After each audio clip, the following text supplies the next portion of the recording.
안녕하세요, 멋진 기영입니다. 드디어 어벤져스4 엔드게임 트레일러가 공개되었습니다. 예상과는 다르게 어벤져스4와 관련된 주요 부분은 거의 공개되지 않은 채 사라진 인물들과 살아남은 인물들에 대한 감정선에 초점이 맞춰져 있었습니다.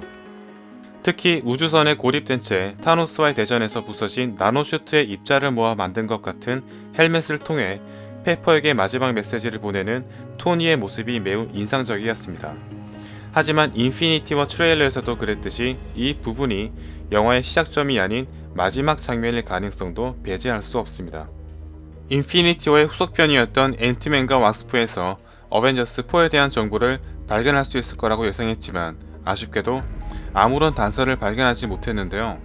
하지만 앤트맨과 와스프에서 새롭게 등장한 인물인 빌 포스터의 강연 장면과 에릭 셀빅 박사를 통해 어벤져스4에 대한 단서를 조금이나마 추측할 수 있을 것 같습니다. 이번 시간에서는 어벤져스4 트레일러 장면과 인피니티 워 이후의 전개에 대해서 한번 살펴보도록 하겠습니다.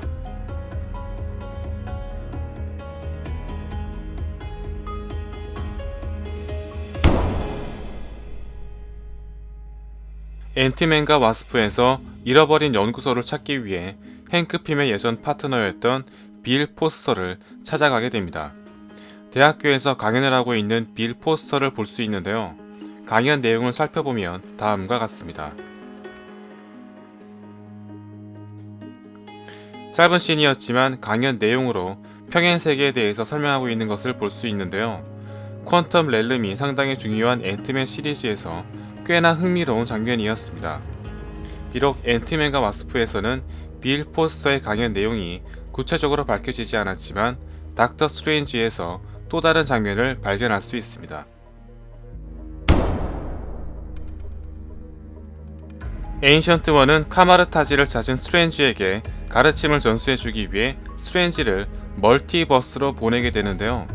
바로 이 부분에서 퀀텀 렐름을 통과하는 여러 명의 스트레인지를 볼 수 있습니다. 여러 명의 스트레인지는 각기 다른 프랙탈을 통과하는 모습을 볼 수 있는데요. 과연 이런 모습이 빌 포스터가 언급한 평행세계와 연관성이 있는 걸까요? 잠깐 토르 다크월드로 넘어가서 정신병원에 갇혔던 셀빅 박사를 만나고 오도록 하겠습니다.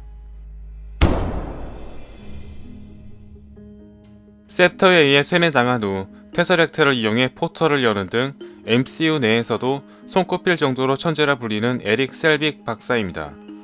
어벤져스 사건 이후 벌거벗은 채로 돌아다니다가 정신병원에 갇힌 모습을 볼 수 있는데요. 칠판에 알 수 없는 단어들을 잔뜩 써놓으며 횡설수설하는 장면을 볼 수 있습니다. 여기서 주목할 만한 단어가 바로 616입니다. 이번 스파이더맨 뉴 유니버스에서도 평행세계를 다루고 있는데요. 6명의 스파이더맨은 각기 다른 지구에서 하나의 공간으로 넘어오게 됩니다. 여기서 각 스파이더맨이 살고 있는 지구는 넘버링으로 표기되며 피터 B 파커가 살고 있는 지구가 메인 유니버스라 불리는 지구 616입니다. 셀빅 박사는 컨버전스에 대해 이해하고 이를 제어하기 위해 장치를 개조했다는 것을 알 수 있는데요. 마인드스톤에 세뇌되었을 당시 컨버전스를 비롯한 평행세계에 대한 이론에 어느 정도 접근했을 가능성도 있으며 두 개의 인피니티 스톤과 접촉하고 616 유니버스를 언급한 최초의 지구인이라고 볼 수 있습니다. 에인션트 원 또한 너무 많은 지식을 알려줄 경우 두려움에 휩싸일 가능성이 크기 때문에 한꺼번에 모든 것을 알려주지 않았습니다. 결국 에인션트 원 또한 수많은 비밀을 간직한 채 세상을 떠나게 되었습니다.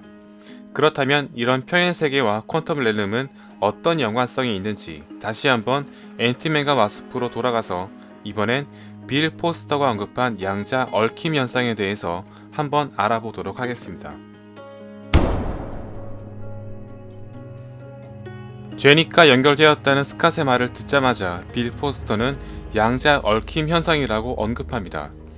둘 이상의 양자 상태를 밀접하게 연관시켜 서로 엮인 상태를 양자 얽힘 현상이라고 합니다.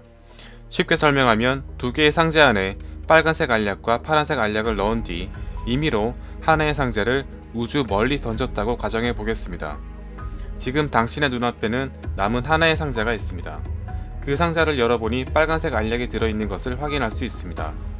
그럼 우주 저 멀리 던진 상자 안에는 파란색 알약이 들어있다는 것을 순식간에 깨닫게 됩니다. 우주보다 더 멀리 있는 차원까지 상자를 던진다고 하더라도 눈앞의 상자 안에 있는 알약의 색깔을 확인하는 순간 반대편 상자 안에 있는 알약의 색깔까지 순식간에 깨닫게 됩니다. 이미 인터스텔라에서 블랙홀에 갇힌 주인공이 자신의 미래의 딸에게 신호를 보내는 장면을 볼 수 있었습니다. 이처럼 양자 얽힘 현상은 빛보다 빠르게 한 사건이 다른 사건에 영향을 미칠 수 있습니다. 퀀텀 렐름에 있었던 제닛이 스캇의 꿈을 통해 과거의 기억을 보여주고 양자 터널을 열기 위해 스캇에 빙의했던 것처럼 다른 차원에 있다 하더라도 공간의 제약을 받지 않고 영향을 끼칠 수 있는 것이죠.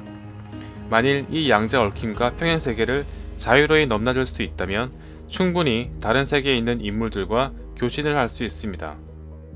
앤트맨과 와스프 삭제씬에서 제니과 행크는 퀀텀 렐름을 빠져나오는 중 정체를 알 수 없는 물체가 두 사람을 가로막았는데요. 이때 제닛이 이 물체와 교신을 하는 장면을 볼 수 있습니다. 이 물체가 다른 차원 혹은 다른 세계와 연결되어 있을 가능성도 배제할 수 없습니다.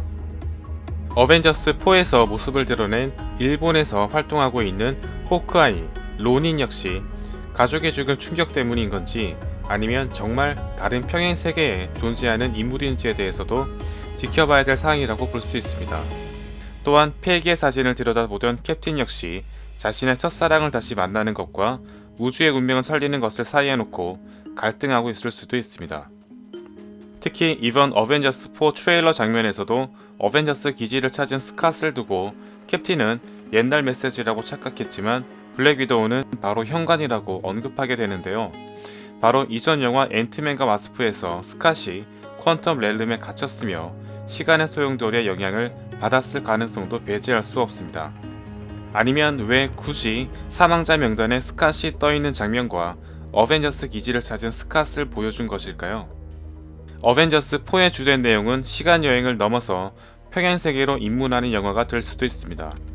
복장과 스타일이 변경된 호크아이나 갑작스럽게 쉴드 복장을 입고 등장한 토니 스타크가 바로 그것입니다. 나이가 든 토니와 앤트맨이 뉴욕에 있는 장면은 또 다른 평행세계의 한 부분일 가능성도 있는 것이죠. 실제로 앤트맨은 코믹스 버전에서 어벤져스 창립 멤버 중 한 명이었습니다. 마블 스튜디오 측은 어벤져스4 이후부터는 페이지의 개념이 적용되지 않을 수 있다고 언급하기도 했습니다. 물론 일부 인물들은 메인 유니버스의 시간대 흐름에 맞춰 살아가겠지만 다른 몇몇 인물들은 자유롭게 넘나드는 모습도 등장할 가능성이 있는 것이죠. 모든 것은 뚜껑을 열어봐야 알게 되겠지만 지금까지 개봉한 마블의 영화에서 평행세계를 알리는 떡밥들이 곳곳에 숨겨져 있다는 것은 부인할 수 없는 사실입니다. 과연 어벤져스4의 시나리오는 어떻게 흘러갈 것인지 정말 기대되지 않을 수 없는데요. 다음 시간에도 재미있는 리뷰로 돌아오겠습니다. 감사합니다.